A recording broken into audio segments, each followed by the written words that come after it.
Good morning everyone. Once again आप सभी का मेरे YouTube क्लास सिलेबस गाइडेंस में स्वागत है। आज हम आपके लिए लेकर के आए हैं फ्रैक्शन डिस्टिलेशन ऑफ पेट्रोलियम, यानी पेट्रोलियम का प्रभाजी आसवन। Fraction distillation of petroleum, petroleum का प्रभाजी आसवन। पेट्रोलियम का उत्पत्ति कैसे हुई है आप सभी को ही जानते हैं कि आज से लाखों करोड़ों वर्ष पहले जो समुद्र के जीव जंतु है, जब ये जीव जंतु की मर गए, उनके मृत शरीर समुद्र के नीचे पेंदे में जाकर, मतलब एकदम तली में जाकर जम गए। ठीक है, और फिर उस मृत शरीर से जो तेल निकला, वो तेल मिट्टी के नीचे में जाके, मिट्टी के परत के नीचे में जाके जम गए या दब गए, और लाखों वर्षों तक ऑक्सीजन की अनुपस्थिति में उच्च ताप और दाब पर मृत जीव पेट्रोलियम तथा प्राकृतिक गैस में परिवर्तित हो गए। मृत शरीर के अंदर जो भी पदार्थ है वो पेट्रोलियम में परिवर्तित हो गए, और ये जो पेट्रोलियम है वो फिर धीरे धीरे बहते बहते उस जगह पे जाके इकट्ठा हो गए जहाँ के चट्टानों में छेद नहीं होता है ना। उस चट्टान को बोला जाता है इम्परमिएबल रॉक, ऐसा रॉक जहाँ पे छेद नहीं होता है। फिर वहां से धीरे धीरे लोगों को जानकारी हुई, और जानकारी के कारण वो फिर लोगों के पास आज हम पेट्रोलियम के रूप में जानने लगे, और उस पेट्रोलियम में बहुत से तत्व मौजूद होते हैं। इतने सारे तत्व मौजूद होते हैं कि उससे जब हम लोग उसका शोधन करते हैं, परिशोधन करते हैं, तो फिर उससे कई प्रकार के पदार्थ हमको प्राप्त होता है। तो चलिए आज हम आपको इसी के बारे में बताएंगे, किस तरह से हम पेट्रोलियम से, जिसको हम कच्चा तेल या क्रूड ऑयल बोलते हैं, किस तरह से हम उससे जो कई उत्पाद यानी पेट्रोल, केरोसिन, नैप्थलीन, तार, वैसलीन, ये सारे चीज कैसे निकालते हैं, कितने तापमान पर निकालते हैं, कैसे उसको पृथक करते हैं, आज हम उसी के ऊपर आपको बताएंगे, आसवन करके बताते हैं। तो सबसे पहले मैं आपको बता दूं, पेट्रोलियम जो अर्थ होता है दो शब्द से मिलकर बना है, पेट्रो और ओलियम। पेट्रो और क्या है, ओलियम है। पेट्रो का मतलब होता है चट्टान, और ओलियम का मतलब होता है कई प्रकार के तेल। तो चट्टान में अंदर कई प्रकार के तेलों का जो मिश्रण है उसी को कहा जाता है पेट्रोलियम। ये जो पेट्रोलियम है ये बहुत ही गहरे रंग का यानी डीप कलर का एक विशेष गंध युक्त पदार्थ होता है। ये तेल नुमा संरचना, जैसे हम लोगों को बहुत सारे तेल, नारियल तेल, सरसों का तेल या मोबिल या टी2 ऑयल, सबको मिला देंगे, जो चिपचिपा एक पदार्थ होगा उसको हम बोलेंगे, उसी टाइप का जो पदार्थ होगा देखने में या छूने में, उस पदार्थ को हम बोलेंगे पेट्रोलियम। ये कहाँ पाया जाता है, ये समुद्र की गहराई में पाया जाता है। ये जो पेट्रोलियम है इसका कोई निश्चित रासायनिक संगठन नहीं होता। क्यों नहीं होता?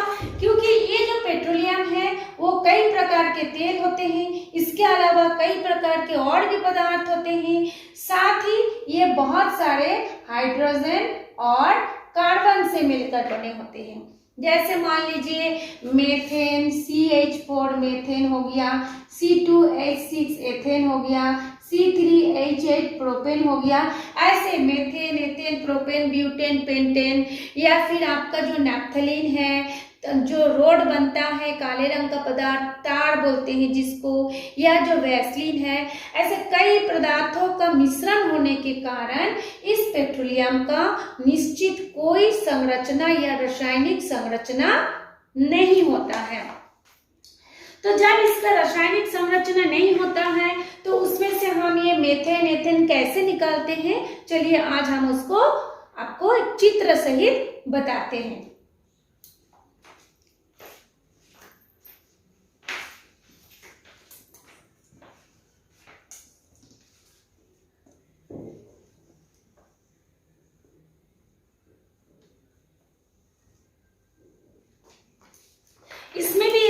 रोचक कहानी है। पहले मैं आपको ये बता दूं कैसे बना, फिर मैं आपको एक रोचक कहानी बनाऊंगी।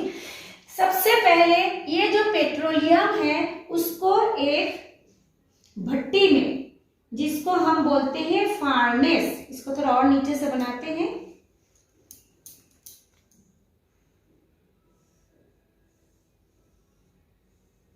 ये एक भट्टी है जिसमें हम पाइप से पेट्रोलियम को भेजते हैं।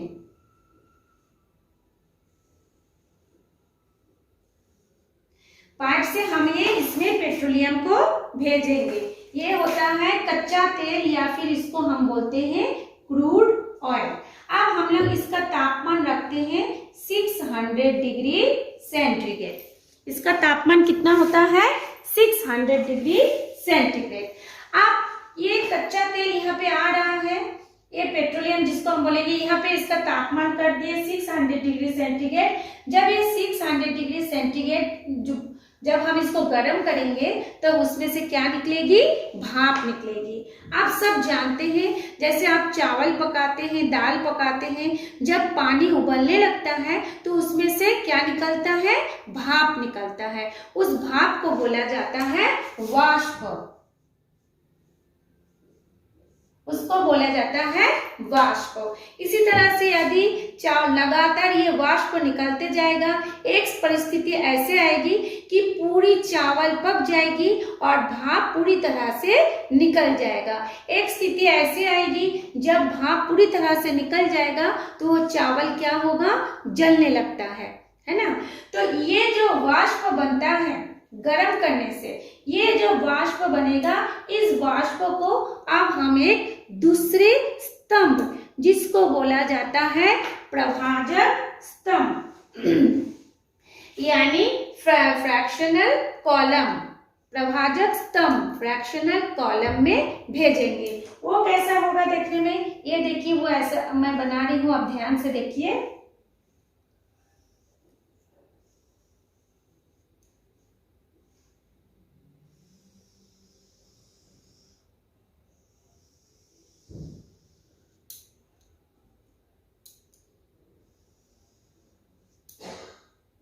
यहाँ पे नीचे से भी एक रास्ता रहेगा,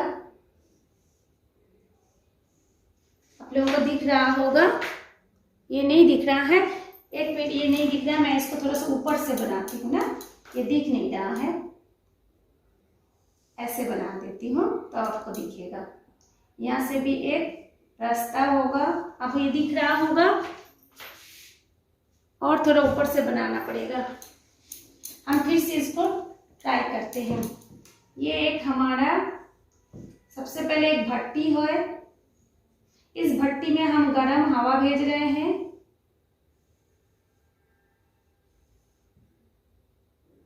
यहाँ पे ये गरम कर रहे हैं इसको 600 डिग्री सेंटीग्रेड ताप पर। ये एक भट्टी है, ठीक है। इसको हम गर्म करने के बाद जब ये वाष्प बनेगा, वाष्प यहाँ से निकलेगा, निकलने के बाद एक जो प्रभाजक स्तंभ होगा, उस स्तंभ में से इसको हम प्रवाहित करेंगे। नीचे से भी एक रास्ता होगा निकालने के लिए, ये ऐसा।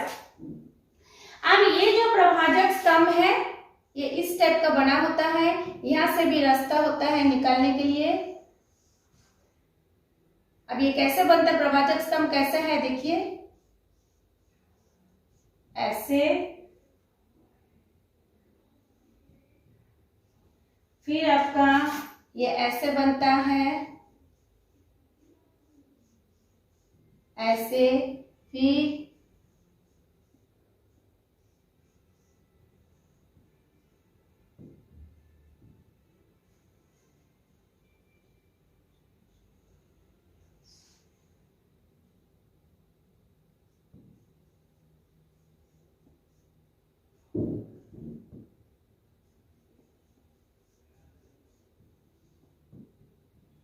आप ये ध्यान से देखिए, मैं बना रही हूँ, कैसे बना रही हूँ।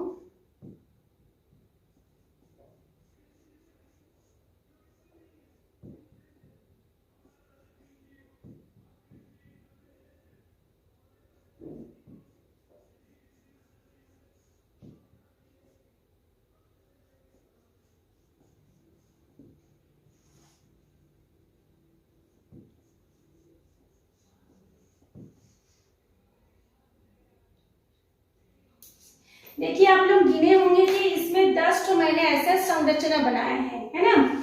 इसको कहा जाता है प्रभाजक स्तंभ। इस प्रभाजक स्तंभ में जब यहाँ से ये गर्म वाष्प इस भट्टी में से होता हुआ इस स्तंभ में आता है, इस कॉलम में आता है, तब क्या होता है, इसका सबसे नीचे का तापमान 600 डिग्री रहता है। क्यों? क्योंकि यहाँ से ये वाष्प यहाँ से घुस रहा है, इसलिए इसका नीचे का तापमान होता है 600 डिग्री सेंटीग्रेड। देखिए यहाँ से ये वाष्प आ रहा है ना, ये यहाँ पे आपका ये नली है, यहाँ से ये वाष्प आ रहा है, इसका तापमान हो गया 600 डिग्री।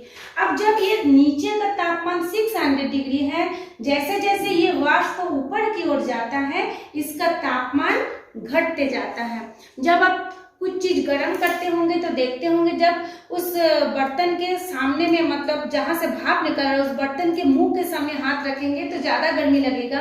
हाथ को जैसे ही ऊपर करेंगे तो वो गर्मी क्या होगी, धीरे धीरे कम हो जाएगा। उसी तरह से यहाँ पर इसकी जो तापमान है, वाष्प का जो तापमान है वो 600 डिग्री है। जैसे जैसे ऊपर की ओर जाता है उसका तापमान घटते जाता है। और ये जो प्रभाजक स्तंभ है वो काफी लंबा होता है। मैंने आपको छोटा करके इसका संरचना बना के दिखाया है, वो बहुत लंबा होता है। तो इसमें सबसे अधिक ताप, जैसे मान लीजिए भाप है, भाप धीरे धीरे ऊपर चढ़ेगा, उसका तापमान घटेगा। तो सबसे अधिक ताप पर, यानी कि जो आपका 600 है, 600 डिग्री सेंटीग्रेड ताप पर क्या बनेगा, वो जो रास्ता जब बनता है, रोड बनता है, जो काला काला रंग का डामर होता है, जिसको हम क्या बोलते हैं, टार बोलते हैं, है ना, जिसको हम बोलते हैं टार, टार बोलते हैं या डामर बोलते हैं। तो 600 डिग्री सेंटीग्रेड ताप पर ये टार यहाँ से निकल गया। और जब थोड़ा सा तापमान और, मतलब वाष्प जब थोड़ा और ऊपर उठा तो तापमान में थोड़ी कमी हुई। तो जब वो कमी हुई तब उसमें से निकलता है यहाँ से ये निकलेगा, ये हो जाएगा आपका 500 डिग्री सेंटीग्रेड। यहाँ से आपका निकलेगा ईंधन तेल।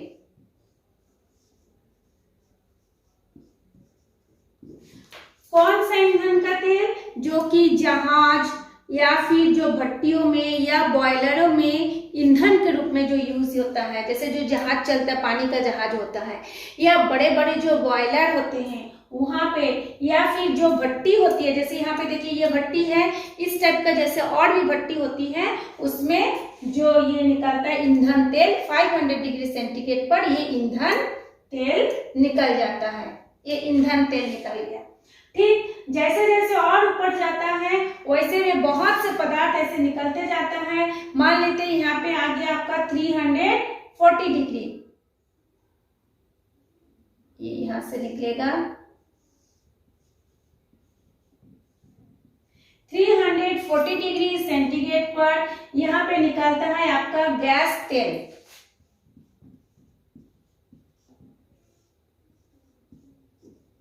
ये गैस तेल क्या होता है? गैस तेल का मतलब होता है डीजल,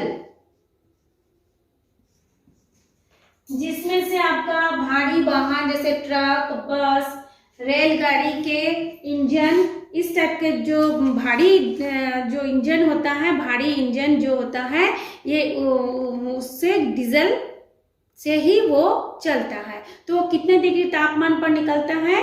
340 डिग्री तापमान पर। अब आप बोलेंगे क्या बीच के जो तापमान है 500 और 340 के बीच में जो तापमान है उसमें से क्या कोई पदार्थ नहीं निकलता? उसमें से भी बहुत से पदार्थ निकलते हैं। मैं आपको बता दूं, ये जो क्रूड ऑयल है, उस क्रूड ऑयल से लगभग 18 से 23 प्रकार के तत्व निकलता है। कितना से कितना? 18 से कम 18, अधिक से अधिक 23 प्रकार के पदार्थ मिलते हैं। तो उतने सारे पदार्थ को हम यहाँ पे वर्णन नहीं कर सकते, इसलिए थोड़ा थोड़ा करके आपको बता रहे हैं। ये 500 और 340 के बीच में जो तापमान रहेगा, उस तापमान में आपका निकलेगा मोम। जैसे मान लीजिए इसके बीच में और जो तापमान होगा, उस तापमान में निकलेगा आपका मोम। जो मोम हम लोग जलाते हैं वो मोम निकलेगा, या फिर आपका निकलेगा तेल, स्नेहक तेल।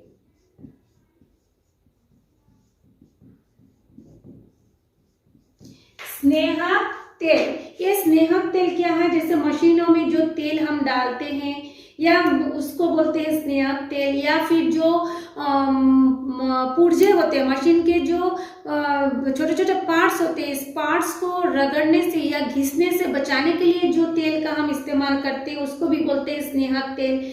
या मोमबत्ती भी इसके बीच के तापमान में निकलता है। या फिर आपका निकलता है, हम लोग जो वैसलीन यूज करते हैं होठ में, हाथ पैर में जो फटने से जो हम लगाते हैं वैसलीन, या फिर जो ग्रीस लगाते हैं, वैसलीन लगाते हैं, या जो शू पॉलिश होता है, हम जूतों में जो पॉलिश करते हैं वो भी इस कच्चे तेल में से ही निकलता है। ये मान लीजिए 500 है, ये 300 है, तो ये मान लीजिए 400 डिग्री सेंटीग्रेड ताप पर ये मोम, स्नेहक तेल, वैसलीन, शू पॉलिश या फिर ग्रीस, इस टाइप का तेल निकलता है। और यदि ऊपर जाते हैं, जब उसका भाप और का उसका तापमान कम हो जाता है, मान लीजिए यहाँ पे हो गया 250 डिग्री, 250 डिग्री सेंटीग्रेड पर निकलता है केरोसिन, जिसको हम लोग बोलते हैं मिट्टी का तेल।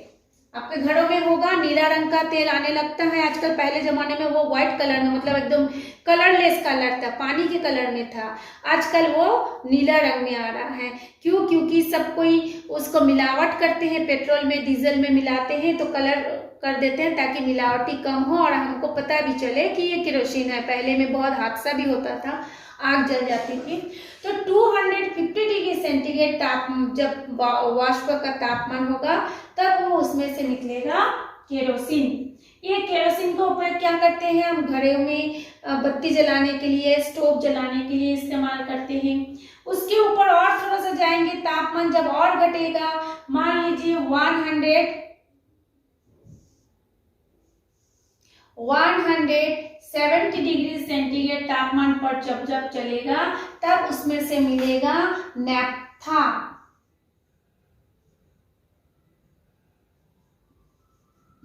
ये नैप्था क्या है?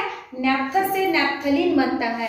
आप लोग जिसको डामर की गोली बोलते हैं, जैसे कि कपड़ों में कीड़े मकोड़ों से बचाने के लिए व्हाइट कलर की जो दुकान में मिलता है, गोल गोल या लंबा लंबा, उसको बोला जाता है नैप्थलीन। तो ये नैप्थलीन भी आपका क्रूड ऑयल से ही मिलता है। नैप्थलीन के बाद आता है आपका जो 65 डिग्री सेंटीग्रेड, 65 डिग्री सेंटीग्रेड तापमान पर आपका निकलता है पेट्रोल। पेट्रोल तो आप सभी को जानते हैं, सबके घर में आजकल 2 व्हीलर है, 4 व्हीलर है। तो पेट्रोल का उपयोग होता है मोटर, कार, ईंधन के रूप में पेट्रोल का उपयोग होता है। या फिर पेट्रोल का उपयोग जो ड्राई क्लीनिंग, हम कपड़े धोते हैं ना, बड़े महंगे कपड़े जो होते हैं, कॉस्टली, जो हमारा मतलब क्लोथ्स होते हैं, तो उसको धोने के लिए, सूखा वॉश यानी ड्राई क्लीनिंग करने के लिए भी इस पेट्रोल का इस्तेमाल होता है। सबसे लास्ट में निकलता है, सबसे कम तापमान पर निकलता है, यहाँ से ऊपर में जब उसका तापमान एकदम कम हो जाता है उस समय निकलता है पेट्रोलियम गैस।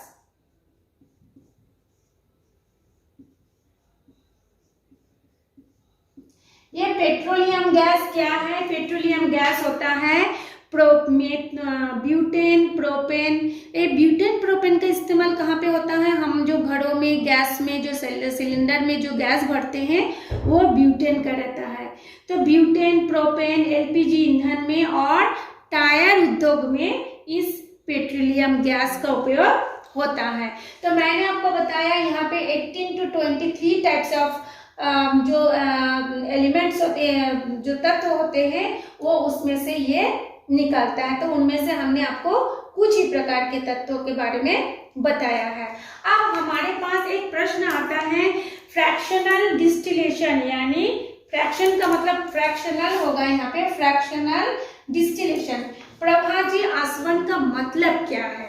ये अब हम आपको बताते हैं। सामान्य आसवन होता है, जैसे हम किसी भी चीज को गर्म करते, नमक को पानी में मिलाकर गर्म करो तो पानी भाप बन के निकल जाएगा और नमक नीचे बच जाएगा। ये हो गया सामान्य आसवन, सामान्य आसवन। अब ये होता है प्रभाजी। अब ये प्रभाजी आसवन क्या होता है?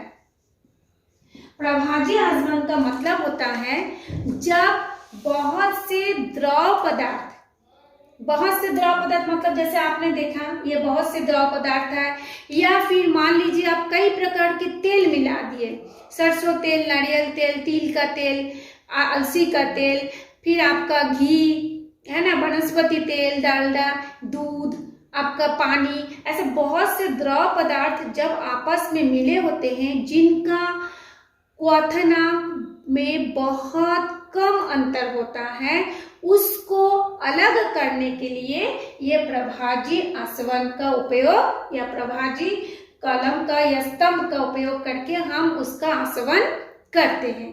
अब एक प्रश्न आता है, ये क्वथनांक क्या है? जैसे कोई भी पदार्थ, कोई भी द्रव पदार्थ जिस तापमान पर उबलने लगता है, अब जब वो उबलेगा तो भाप भी बनेगा, तो जिस तापमान पर वो उबलने लगता है और उबलने के बाद भाप बनने लगता, मतलब भाप तेजी से निकलता है, उसको कहा जाता है क्वथनांक। ठीक है, तो जब वो उबलेगा, तेजी से उबलेगा, तभी वो तेजी से भाप बनेगा। अब जब वो भाप बनेगा तो भाप इसी तरह से एक स्तंभ में से प्रवाहित होगा और अलग अलग तापमान पर अलग अलग पदार्थ अलग हो जाएगा, निकाल हम लोग उसको पृथक कर सकते हैं। तो प्रभाजी आसवन सिर्फ उसी द्रव पदार्थ के लिए उपयोगी होगा जिस द्रव पदार्थ में बहुत से द्रव पदार्थ मिला हो और जिनका क्वथनांक में बहुत कम अंतर हो। क्वथनांक में कम अंतर मतलब मान लीजिए पानी उबालता है 100 डिग्री सेंटीग्रेड पर, कोई और पदार्थ उबालता है मान लीजिए 101, 103, 105, 104, ऐसे में देखिए बहुत कम अंतर है, 1 डिग्री, 2 डिग्री, 3 डिग्री या 5 डिग्री, 6 डिग्री तक का जो पदार्थ आपस में मिले होंगे और उनके क्वथनांक में इतनी कम मात्रा मतलब कम तापमान में अंतर होगा, उन द्रव को पृथक करने के लिए ये प्रभाजी आसवन का उपयोग किया जाता है।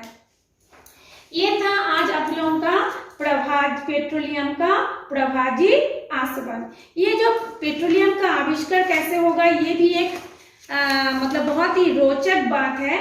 ये जो होता है ये पेट्रोलियम को क्या बोलते हैं? पेट्रो रसायन बोला जाता है, इसको बोलते हैं पेट्रो रसायन।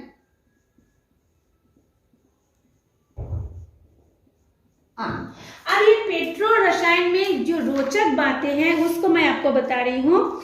इसका उपयोग बहुत पहले से ही चल रहा है ना? तो पहले से चल रहा है तो कैसे पता चला कि पेट्रोलियम है? जो खाड़ी क्षेत्र किसको बोलते हैं? जहाँ पे समुंदर है, जैसे बंगाल की खाड़ी, अरब सागर की खाड़ी है ना, तो जो खाड़ी क्षेत्र में पेट्रोलियम क्या होता है, धीरे धीरे गड्ढों से अपने आप ही निकलते रहता था पहले जमाने में। ठीक, जैसे आप लोग कुआं खोदेंगे तो कुआं में देखेंगे कि अपने आप पानी नीचे से ऊपर की ओर आता है। आजकल तो अब बोर हो गया है, मशीन लगा देते हैं तो मशीन से पानी आता है, वैसे आप कुआं खोदेंगे तो वहां पर भी धीरे धीरे पानी ऊपर की ओर आता है। तो इसी तरह से पेट्रोलियम भी क्या होता था, गड्ढों से अपने आप ही निकलते रहता था। इससे क्या होता है, इसमें फिर क्या होता है, जो भी पदार्थ था वो धीरे धीरे वाष्पशील होते थे। किसकी उपस्थिति में? सूरज की गर्मी की उपस्थिति में। अब कुछ समय के बाद जब पदार्थ वाष्पित होके निगुड़ गए, उस समय उसकी जो अवशेष बचा, यहाँ पे जो ये अवशेष जो बचता है वो अवशेष क्या था? एक काले रंग का गहरा पदार्थ होता था, जिसको हम बोलते हैं, क्या बोलते हैं? टार बोलते हैं। ये जो होता है चिपचिपा पदार्थ होता है। इसका उपयोग लोग किससे बनाते थे? अब लोगों को लगा रहे ये तो अच्छा चीज है, क्यों ना हम इसको गर्म करके हमारे नाव के नीचे लगा दें। जो नाव मतलब नदी पार कराते थे या समुंदर में जाते थे तो उस नाव के नीचे उन लोग उस टार को पिघला करके उसका इस्तेमाल करने लगे थे। फिर धीरे धीरे, क्योंकि ये जो टार होता है ये जल रोधी होता है, जल इसमें से आर पार नहीं हो सकता। फिर धीरे धीरे लोगों ने इसका उपयोग फिर क्या करने लगे, मकान बनाते समय ईंट और पत्थर को जोड़ने के लिए इसका उपयोग करने लगे।